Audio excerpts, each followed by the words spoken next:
안녕하세요. 자팍다식 채널입니다.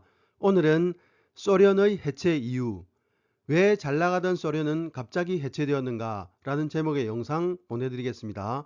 구독과 좋아요 부탁드립니다. 감사합니다. 1945년 제2차 세계대전이 끝난 이후에 냉전이 시작되었습니다. 미국과 소련 두 강대국이 세계의 주도권을 잡기 위해 대립했습니다. 워낙 강대국들이라 대놓고 1대1로 싸울 수는 없었습니다. 두 나라 간 직접적 전쟁이 발발하면 전 세계가 멸망할 수 있었기 때문입니다. 그래서 이들은 한국 전쟁 등 대리 전쟁을 벌였고 세계에서 자기 편을 늘리기 위해 서로 경쟁했습니다. 미국은 자본주의, 자유주의를 대변했습니다. 그리고 소련은 공산주의를 대표했습니다. 미국과 소련 간의 다툼은 자본주의가 우수한가 아니면 공산주의가 우수한가에 대한 다툼이기도 했습니다. 서유럽은 미국 편이었고 동유럽은 소련 편이었습니다. 북한과 중국은 소련 편이었고 한국과 일본은 미국 편이었습니다. 서아시아, 아프리카, 아메리카 등도 이런 식으로 편이 갈렸고 미국 편에서는 자본주의, 소련 편에서는 공산주의를 채택했습니다. 그런데 이 경쟁은 1991년에 끝이 납니다. 왜냐하면 1991년에 소련이 무너졌기 때문입니다. 1989년 소련의 위성국이었던 동독이 무너지는 것을 시작으로 동유럽 지역이 모두 소련의 영향으로부터 벗어났습니다. 그리고 미국식 자본주의 시스템을 채택하기 시작했습니다. 결국 공산주의 종주국인 소련도 해체되고 말았습니다. 약 45년간 계속되던 미국과 소련의 냉전이 미국의 승리로 끝이 났습니다. 미국만이 아니라 미국 편의 국가들은 모두 환호했습니다. 소련 편에 들었던 국가들은 모두 패닉 상태에 빠지고 말았습니다. 미국이 승리하고 소련이 패배한 이유를 이야기하기 시작했습니다. 미국이 승리한 이유는 자본주의, 자유주의의 우수성 때문이라고 말했습니다. 자본주의는 시장경제 체제를 기반으로 합니다. 미국이 소련을 이긴 것은 자본주의가 공산주의보다 우수하다는 것이고 이후 공산주의 국가들은 자본주의 국가로 체제를 개편했습니다. 현재 북한 등 일부를 제외하고는 공산주의 추종 국가는 거의 없습니다. 또 미국이 승리한 원인으로 1980년대 레이건 대통령의 위대함을 들었습니다. 레이건은 1981년 대통령이 되면서 강한 미국을 부르짖었습니다. 사실 1970년대에는 소련이 미국보다 더 강해 보였습니다. 미국이 소련에게 먹힌다는 인상까지 주었던 것이지요. 레이건 대통령은 국방비를 늘려 전략방위구상 별들의 전쟁 프로젝트를 만들기도 했습니다.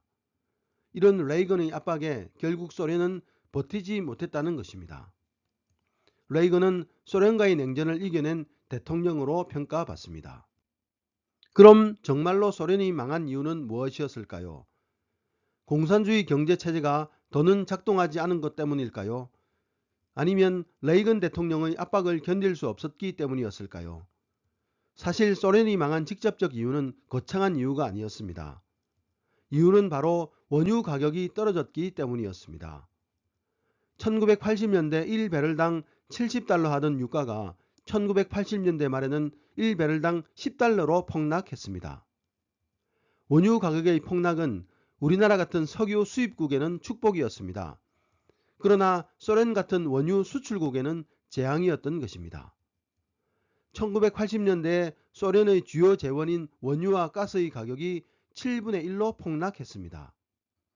수출로 벌어들인 돈이 반으로 줄어들어 소련 정부에 돈이 없어졌던 것입니다. 소련 정부에 돈이 없다는 것은 소련만의 문제가 아니었습니다. 냉전 당시 미국과 소련은 자기 진영 국가를 경제적으로 지원했습니다. 계속 자신의 편을 들라는 일종의 뇌물이었던 것이죠. 그런데 유가 하락으로 재정이 바닥났고 지원금도 줄 수 없게 되었습니다. 처음에는 허리띠를 졸라매고 계속 지원했습니다. 그러나 결국 1980년대 말 소련은 외국에 대한 지원을 모두 끊게 되었습니다. 자기도 굶는 상황에서 다른 나라를 지원하기는 불가능했던 것입니다.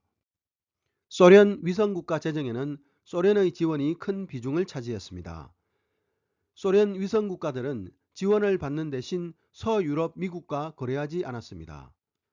하지만 소련의 지원이 끊기자 이들 국가도 경제가 어려워졌습니다. 소련의 지원을 받지 못하면 소련의 위성국으로 있을 필요도 없었습니다. 그래서 이들 위성 국가들은 소련의 치하에서 벗어나려 했습니다. 결국 동유럽 공산주의 체제는 무너지고 말았습니다. 우크라이나, 카자흐스탄 등 소련 내 연합국들도 마찬가지였습니다. 소련의 지원이 없자 소련 연합국들도 모두 이탈했습니다. 결국 소비에트 사회주의 공화국 연방 자체가 없어져 버렸습니다.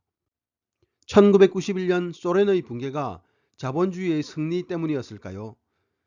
정말 자본주의가 사회주의에 승리한 것이라면 자본주의의 한계점과 문제점에 대한 이야기가 나오지도 않았을 것입니다. 복지를 정진시켜야 한다는 논리도 나오지 않았을 것입니다. 빈부격차에 대한 이야기도 나오지 않아야 하며 평등한 사회를 만들어야 한다는 말도 나오지 않았을 것입니다. 레이건의 강한 미국 정책 때문이었나요? 이 말도 큰 의미가 없는 것 같습니다. 정녕 소련이 망한 진짜 이유는 무엇이었을까요? 바로 소련이 망한 가장 크고 직접적인 원인은 원유 가격의 하락에 있었던 것입니다. 오늘의 참고도서는 말하지 않는 세계사라는 책이었습니다. 감사합니다.